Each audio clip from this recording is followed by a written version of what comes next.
c'est que la suite de la soirée, on reste dans le pays voironnais. Et je suis extrêmement fier d'accueillir maintenant sur scène 2 entrepreneuses, parce que la question de la diversité, de la parité dans l'entrepreneuriat est un sujet qui me tient beaucoup à cœur, et je sais que c'est par exemple le cas pour toi aussi, Marine. Sylvie, on n'a jamais eu l'occasion d'en parler, mais je suis sûr que c'est le cas aussi. Et donc, je vous demande d'accueillir sur scène maintenant Sylvie Grasser et Marine Simon, et c'est Claire Touvier qui va animer la table ronde. Merci.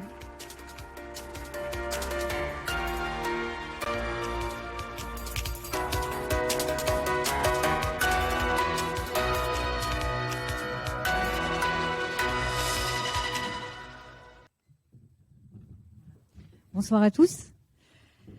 Alors effectivement, on reste dans le pays voironnais et puis on est 3 femmes ce soir. Alors on trouvait ça cool aussi.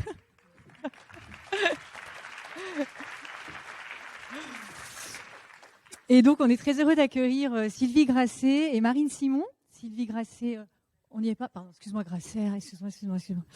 Donc de l'agence créatrice et puis dirigeante de l'agence ICO qui fait du conseil en marketing, communication, développement commercial et événementiel, rien que ça. Et puis Marine Simon, passionnée des communautés, qui est fondatrice et dirigeante de Coworking Voiron et puis directrice de l'UNIRV, donc de l'Union des professionnels du pays voironnais. Voilà. Alors on a un petit peu esquissé avec Christophe Haribert un double axe. Alors il y avait l'idée de ce gros échec et puis il y avait aussi la résilience. On a fini sur la résilience au quotidien. Donc je te remercie parce qu'en fait tu as fait une intro parfaite pour nous. Parce qu'on voulait ici échanger sur justement la résilience au quotidien. Et donc l'échec, c'est souvent on associe à la fermeture d'une entreprise, à la liquidation. Et on voulait aborder ce que c'était que la résilience chez les entrepreneurs tous les jours. Alors je vais peut-être commencer par Sylvie, parce que quand on a préparé cet entretien, Sylvie me confiait quelque chose que je trouvais assez fort et qui était de dire, mais en fait, quand on est entrepreneur, on traverse des révolutions. Et c'est vrai que je vous ai pas présenté, on fera, mais Sylvie a commencé par 20 ans dans une carrière auprès de la presse professionnelle et à des postes de direction. Et puis au bout de 20 ans, tu m'arrêtes si je me trompe, mais se dit j'ai envie de liberté et je me lance, je veux devenir entrepreneur. Et cette première création donc d'entreprise intervient aussi à un moment d'une révolution. À l'époque, c'est la révolution des 35 heures. C'est aussi la révolution du numérique et l'entreprise ICO se crée. Et puis en fait, c'est pas la fin des révolutions. 20 ans après, il y a eu d'autres révolutions à traverser. Nous, on avait envie de discuter un petit peu de la dernière, qui était l'après-Covid. Et Sylvie, tu me disais, en fait, il y a eu pendant le Covid les entreprises qui n'ont pas eu la chance de survivre, mais il y a eu nous aussi après, qui étions là, et on s'est retrouvés à traverser aussi une révolution. Est-ce que tu peux nous en dire un petit peu plus ? Oui, alors simplement, effectivement, la vie de chef d'entreprise n'est pas un long fleuve tranquille. Hein. Les entreprises ont des hauts, ont des bas. Donc ICO a 17 ans. Et effectivement, l'arrivée du mail, la révolution numérique, j'ai vécu ça, les 35 heures, donc une révolution sociétale aussi. Et l'après-Covid, c'est quoi ? L'après-Covid, c'est des difficultés financières, donc tous ne sont pas sortis de cette impasse. Et quand vous allez voir votre banquier, effectivement, qui vous dit, quand vous demandez des autorisations de découvert et qui vous dit c'est un mauvais signal quand même d'avoir une autorisation de découvert supplémentaire, donc vous repartez et vous vous adaptez. Et vous vous adaptez au contexte. Et ce nouveau contexte, au-delà des problèmes de trésorerie, c'est effectivement une évolution des relations dans le travail, une révolution du comportement de vos salariés. Ils ont vécu quelques mois payés à ne rien faire. Hein. Alors, c'était pas leur choix, mais ça n'empêche que ils ont vécu d'autres choses et que après, quand ils reviennent, il faut travailler, s'adapter. Le télétravail, le travail à distance, qui maintenant est une condition quasi sine qua non dans dans les demandes et dans les démarches des salariés. Et quand vous ne le voulez pas, et quand vous ne voulez pas vous adapter, et quand vous n'acceptez pas par rapport à votre fonctionnement d'entreprise, eh ben c'est difficile. Et donc il faut avoir une forme de résilience, et ou vous oubliez des candidats qui vous plaisent, ou alors vous choisissez de mettre en place du télétravail. Voilà, donc des évolutions de comportement, des évolutions économiques, et puis dans la communication, des vraies révolutions aussi technologiques. Alors là, c'est l'après-Covid, mais ça n'a rien à voir avec le Covid, avec l'arrivée de l'intelligence artificielle. Enfin, ça fait des années. Donc, nous, on travaillait déjà avec ça. Mais une dégradation vraiment aussi du rapport à la communication, où on vous dit, mais c'est vite fait la communication. Maintenant, avec l'intelligence artificielle, vous appuyez sur un bouton et tout se fait tout seul. Écoutez, oui, donc il faut convaincre, il faut rebondir, il faut expliquer que vous vous appropriez ces outils-là, mais que vous les maîtrisez et que ce sont des professionnels qui les maîtrisent, et que ce que vous proposez sort du cadre, est décalé, et a une certaine efficacité. En fait, on se réinvente au quotidien. Finalement, c'est ce que tu dis, pas le temps. En fait, on n'a pas le temps de s'endormir, ça c'est clair. Il faut toujours s'adapter sur des échecs, mais pas que aussi. Même quand on a des succès, que ça va très vite. Moi, j'ai vécu dans une structure qui s'est développée très très vite. On est passé de 10 à 65 en 15 ans, de 5 à 65 en 15 ans.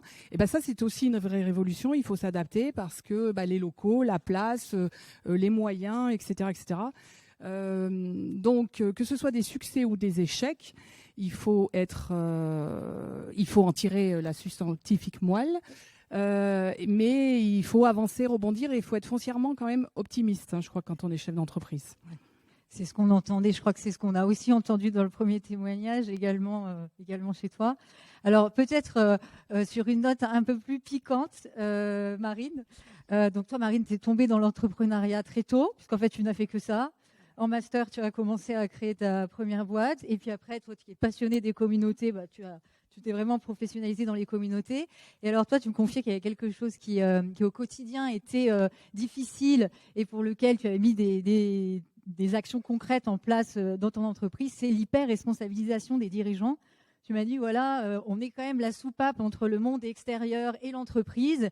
Et ça, c'était lourd à porter, de se dire qu'on était responsable que tout aille bien, toujours dans l'entreprise pour tout le monde. Donc, j'ai essayé de mettre des solutions en place pour que le collectif apparaisse un peu plus. Oui, alors je crois que c'est une pression que je me suis mise à moi-même aussi. Je ne dis pas que c'est le cas pour tout le monde, mais effectivement, alors moi j'ai effectivement baigné dans l'entrepreneuriat. Je ne sais pas ce que c'est être salarié. Je crois que j'aime bien avoir des responsabilités, prendre des décisions, et que quand on me dit non, c'est quand même oui d'une autre manière, comme l'a très bien dit Christophe Haribert. Alors, l'hyper-responsabilisation, ce que je veux dire par là, c'est que souvent, moi, je rencontre dans mon quotidien de chefs d'entreprise. Alors, moi, j'ai une toute petite équipe. Je gère 2 espaces de coworking, et à côté de ça, je dirige une association, donc l'UNIRV, qui est une union interprofessionnelle. Donc, je travaille avec des petites équipes, mais je travaille surtout avec mes clients au quotidien ou avec des bénévoles. Donc, je les manage aussi un petit peu. On monte des projets, on porte des sujets à l'échelle d'un territoire. Et du coup, la responsabilité, j'ai toujours l'impression que quand je porte un projet, que ça soit pour mon entreprise ou pour l'association que je dirige, je porte la responsabilité. Et du coup, si ça rate, c'est de ma faute. Et en fait, pour pas être trop sous la pression vis-à-vis de ça, c'est justement d'apporter aussi d'une manière ou d'une autre aux personnes qui travaillent avec nous, que ce soit nos collaborateurs, que ce soit nos clients, que ce soit des bénévoles dans une association, qui portent également la responsabilité. Et quand aujourd'hui, moi, j'ai une de mes collaboratrices qui me dit grâce à toi, j'ai un salaire, je lui dis non, si tu as un salaire, c'est grâce à ton travail. C'est pas moi qui suis responsable de ton travail et du salaire que tu as à la fin, c'est toi. Et donc de renvoyer toujours à la responsabilité les gens qui travaillent avec soi, c'est une manière, moi, que j'ai trouvée pour pas porter tout le poids de la réussite sur mes épaules. Donc j'ai monté des activités aussi où les gens sont autonomes. Je vous prends un exemple très concret. Moi, les gens, pour venir travailler dans mes espaces de coworking, j'ai pas envie de leur tenir la main pour qu'ils fassent leur réservation. j'ai envie qu'ils soient autonomes. Donc j'ai mis en place des outils, je me suis appuyée un petit peu sur des logiciels pour qu'ils soient autonomes. Parce que c'est pas là où j'ai ma valeur ajoutée. J'ai envie qu'ils soient contents d'y arriver, qu'ils fassent leurs réservations en toute autonomie. Et moi, quand je les croise, c'est juste pour boire un café, pour discuter, échanger, parler de leur vie, de leurs problèmes, de leurs projets. C'est ça. Donc c'est là où on est fort, on reste. Et là où on n'est pas forcément pertinent, où on n'a pas de valeur ajoutée, autant trouver des solutions. Moi, ça me pesait de porter toute la responsabilité de tout. Donc je me suis entourée et je me suis appuyée sur les autres. Et finalement, ça marche bien parce que je me sens mieux dans mes baskets. Et finalement, les gens sont contents de contribuer à ces projets-là. Et donc en fait, c'est être là où on est bon, exécuter les tâches ou les missions pour lesquelles on est bon, et aussi être conscient. Du coup, ce que tu as permis, c'est à ton équipe d'être conscient de leur contribution et de leur valeur ajoutée à eux. Et c'est vrai que c'est peut-être pas quelque chose qu'on entend ou qu'on réalise assez du côté des équipes. Ouais, et puis je pense qu'on n'est pas bon partout quand on est dirigeant. C'est pas parce qu'on a eu l'idée de créer une entreprise ou de porter un projet qu'on est le meilleur dans tout. Ça sert à ça, effectivement, de créer des équipes et de s'appuyer sur leurs qualités, sur leurs forces. Et nous, de savoir aussi, et Christophe le disait très bien, c'est-à-dire qu'il faut d'abord se connaître un petit peu. Il faut aussi savoir ce qui nous fait lever le matin, ce qui va faire que même si la journée est longue et compliquée, le lendemain on a envie d'y retourner. Voilà, et du coup de déléguer. Alors il y a toujours des choses qu'on n'aime pas faire et des choses compliquées, etc. Mais ce que je veux dire, c'est capitaliser sur ses forces, s'appuyer sur les autres. Voilà. Et même quand on est entrepreneur solo, on n'est jamais tout seul. En fait, on a des clients, on peut les choisir aussi. On a forcément des gens avec qui on collabore, que ce soit des prestataires, des fournisseurs, peu importe. Et c'est travailler dans la confiance, donner envie aux gens de travailler avec soi et d'aller et de suivre son rêve et de suivre son envie. Alors, je ne vais pas à la dernière question parce que ça me donne très envie d'aller sur se sentir seul ou non. Mais on va faire un petit détour. Et on va parler de l'idée de résilience dans la notion de continuer. Parce que c'est vrai qu'on a échangé là-dessus sur... des fois dans des passes qui sont compliquées et qui ne sont pas forcément réjouissantes. Qu'est-ce qui nous pousse à avoir envie de continuer ? Il y a une expression que je trouvais assez sympa que tu m'as partagée, Sylvie, et qui est de dire, en fait, ceux qui ont les honneurs de la presse, c'est les premiers et les derniers. Donc, en fait, c'est pas bien grave si on est dernier, on a quand même les honneurs. Donc, faites-moi, c'est l'idée de continuer. Et tu m'as partagé un épisode aussi d'un mauvais payeur où tu as dû prendre la décision de dire je vais le poursuivre en justice parce que c'est un mauvais payeur. Qu'est-ce qui t'a fait prendre cette décision et qu'est-ce qui t'a fait tenir dans cette épreuve, cette étape ? Alors juste parenthèse sur premier ou dernier les honneurs de la presse, ça c'est référence plutôt au sport, et parce que pour évacuer, comme beaucoup, je fais du sport et je cours, je fais des trails, mais je suis très très mauvaise. Donc je risque pas de finir première. Et par contre, dernière, en général, le photographe est toujours là et on nous prend en photo. Donc j'ai pris cette option-là. Donc j'ai fait le raid Amazon avec des copines en 2019 et on a fini dernière, clairement. On a bien démarré, mais on a mal fini. Mais oui, alors finissent pas, du coup. Voilà, tout chef d'entreprise, on a fini et tout le monde nous attendait, tout le monde nous a applaudi, etc. Donc c'était top et c'était vraiment un bon moment d'émotion. Mais tout ça pour dire que à un moment donné aussi, c'est de dire s'arrêter, c'est pas une option. Alors, on peut toujours faire le choix, effectivement, et le choix qui est aussi indépendant de notre volonté, quand on a des gros problèmes financiers, etc., où on est obligé de déposer. Et c'est pas notre faute, c'est pas des fautes de gestion, c'est aussi le contexte économique. Mais l'idée de départ, c'est de dire s'arrêter, c'est pas une option. Donc moi, je suis sur cette ligne de conduite. Et effectivement, après Covid, un hôtelier m'a mis à mal en ne me remboursant pas des arts versés sur un événement qui a été annulé à cause du Covid. Et c'est un très gros groupe. Et moi, je suis une petite TPE. J'ai 7 salariés. On joue pas du tout dans la même cour. Je ne dirais pas qui c'est, mais on en parle aussi sur la place de Grenoble par rapport à la clinique mutualiste. Donc pour ceux qui connaissent l'actualité, vous savez qui c'est. Eh bien, donc ce monsieur qui est vraiment pas honnête, en tout cas son groupe, refuse de me reverser mes arts qui étaient quand même de 12 000 € et c'est important pour ma société. Et le client pour lequel je travaillais et pour qui j'organisais cet événement, je lui ai remboursé ce qu'il m'avait donné parce que je trouvais que c'était réglo et que le deal, c'était s'il y a une annulation à cause du Covid, on vous rembourse. Je l'ai remboursé, donc j'avais 12 000 € à récupérer. Et j'ai attaqué ce monsieur. Mais je peux vous dire, ou ce groupe, que c'est le pot de fer contre le pot de terre, et c'est vraiment parce qu'on trouve la démarche juste, mais tout au long ça a duré 2 ans et demi, parce qu'ils font l'autruche, parce qu'il y a des reports, etc. Mais tout au long de ces étapes-là, je me suis dit, mais qu'est-ce que tu fais? Tu vas perdre tes 12 000 euros, tu vas perdre, alors tu les as déjà perdus, mais tu vas perdre tes frais d'avocat, en plus ils contre-attaquent en disant, vous me devez encore 12 000, donc ça va te coûter 24, etc. Donc il y a un moment donné, il faut être effectivement combatif. Et à partir du moment où on est convaincu de son idée, de sa volonté, de la justice, et qu'on a envie, et du coup on est un peu investi, il faut aller au bout. Et c'est là où je dis il faut finir. C'est-à-dire qu'il ne faut pas s'arrêter en cours de route et dire j'arrête, j'ai peur, j'arrête. La peur fait partie de la vie du chef d'entreprise, mais il faut s'en servir. Si on n'a pas peur, on n'est pas bon à un moment donné. Il faut s'en servir pour aller au bout. Je te remercie. Moi, je voulais juste dire, moi je dis toujours, j'ai pas de plan B. C'est-à-dire, il y a un plan A, au pire il y aura un A', mais il n'y a pas de plan B. Il faut que ça marche. Alors moi j'ai toujours 3 plans. C'est différent. Chacun, vous voyez, il existe de tout. Enfin, en tout cas, on va pas tout droit vers l'objectif. On prend les détours, on y arrive quand même, quoi. C'est à peu près ça. Il nous reste quelques minutes. Je voulais conclure sur être seul et se sentir seul, et avoir vos témoignages à toutes les deux. Je crois que c'est aussi un des grands thèmes en filigrane de la soirée. Je voulais peut-être commencer par toi, Marine, parce que toi, tu m'as dit, et plusieurs fois, mais moi, je n'ai pas créé des communautés pour rien. J'ai créé des communautés parce que je ne voulais pas me sentir seule, et que je sais que c'est important de ne pas se sentir seule. Est-ce que tu peux nous en dire plus aussi ? Il y en a qui rigolent là-bas, c'est pas beau, franchement. Non, mais moi je pense qu'un des mots principaux du dirigeant, de l'entrepreneur, c'est la solitude. Voilà, tout le monde en souffre, mais je crois que c'est pas caractéristique uniquement des dirigeants. La solitude, c'est un mal qui tue des gens chaque année. Et du coup, on peut se sentir seul. Ce qui compte, c'est de pas rester seul.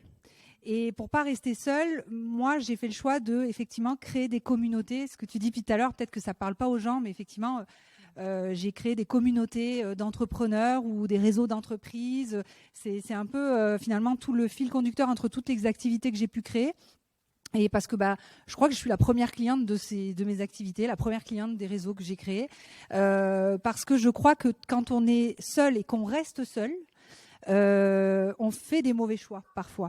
Donc on peut avoir la chance d'avoir un entourage familial très présent, qui est assez clairvoyant et avec qui on va avoir une relation où on va être capable d'écouter aussi ce qu'ils peuvent dire, parce que des fois on est face à un problème, on va être le nez dans son guidon et on va pas arriver à lever la tête et à regarder d'autres options. Et si on n'a pas un entourage proche qui peut nous aider, du coup, vers qui on se tourne? On va pas se tourner vers ses salariés, faire ses clients, c'est compliqué, son banquier, on n'en parle pas. Voilà, donc je fais des petits clins d'œil au Crédit Agricole, quand même. Mais du coup, vers qui on se tourne? Et c'est là où moi je dis, quand on est dirigeant ou qu'on est entrepreneur, en tout cas, faire partie d'un réseau de confiance. Je parle pas juste d'un réseau pour développer son business. Je parle d'un réseau de confiance vers qui on va pouvoir se tourner, pouvoir échanger, discuter, poser une question, faire un partage d'expérience. Je crois que c'est déjà une solution à beaucoup de problèmes dans la vie du chef d'entreprise. Et donc moi, j'enjoins vraiment toutes les personnes qui entreprennent, peu importe la forme, la taille, on s'en fiche. C'est à pas rester tout seul et à rejoindre un réseau. Il y en a beaucoup sur le territoire voronnais, mais il y en a aussi beaucoup sur le grenoblois. Il faut choisir celui dans lequel vous vous sentez bien, vous êtes à l'aise et vous vous sentez en confiance pour pouvoir parler en fait des difficultés que vous pouvez rencontrer. Et ça peut être un client mauvais payeur, comme ça peut être un salarié qui casse les pieds en ce moment parce qu'il fait une sorte de dépression et on ne sait pas comment l'aider et nous, ça nous met mal. Enfin, il y a plein de problèmes qui arrivent tout le temps. Et moi, je suis convaincue rien qu'en en parlant, en le disant à haute voix, déjà, on fait le chemin pour trouver la solution. Je crois que c'était un peu ce que tu disais aussi. Des fois, c'est difficile d'avouer ou de confier certaines choses pas glorieuses. Alors, il faut trouver à qui le dire. Voilà. Et non, alors moi, j'ai juste une précision aussi. Je suis seule et j'ai choisi d'être seule et sans associé. Parce que je voulais une liberté de choix toute seule. Mais c'est très difficile, effectivement, parce que on se plante seul, on réussit seul, etc. Alors seul, il y a les équipes, mais je veux dire, il y a des moments où on prend des décisions qui impactent tout le monde. Mais moi, je partage l'avis de Marine, c'est-à-dire que tout de suite, je suis allée dans des réseaux de chefs d'entreprise. Donc on en a là le réseau des entrepreneurs dauphinois, hein, j'ai des collègues qui sont là, le réseau Entreprendre Isère aussi, où on partage les expériences, on pose des questions, effectivement comme tu dis, on exprime parce que quand on est tout seul on tourne en boucle, hein, et puis parfois la nuit est très compliquée et très très longue, et le fait de pouvoir échanger avec des chefs d'entreprise, ça donne de la hauteur, ça nous permet de prendre de la hauteur et puis de se rendre compte que c'est pas toujours de notre faute, que c'est pas toujours, et c'est pas parce qu'on est en échec que, à titre personnel, on est incompétent, voilà. Donc c'est vraiment important si on choisit de travailler, d'être, le seul, de pas avoir d'associé, c'est vraiment très important de partager quand même avec des chefs d'entreprise et très régulièrement. Voilà, tous ces réseaux, c'est aussi des rencontres très régulières. Parce qu'autrement, on s'isole complètement. Voilà, et on perd de la lucidité. Eh bien, je crois qu'on est pile poil, mais alors pile poil dans le timing. Ce sera. Tu voulais une table ronde parfaite. Là, voilà. Merci à tous. Et puis, on continue la soirée.